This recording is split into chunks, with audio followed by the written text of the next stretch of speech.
This question asks us to provide the starting materials that would form this alkene upon reaction with H2SO4.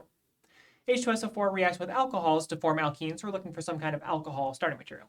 There are two logical solutions to this question, where either of them have the alcohol on either side of the former alkene. So this alcohol would work. The alcohol on the other side of the alkene would also work.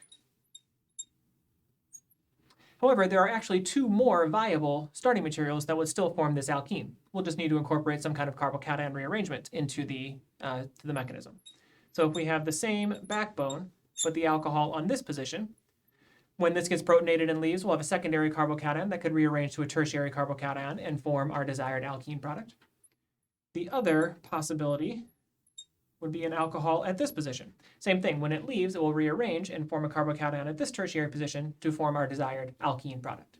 So these four alcohol starting materials will all form this alkene upon treatment with H2SO4.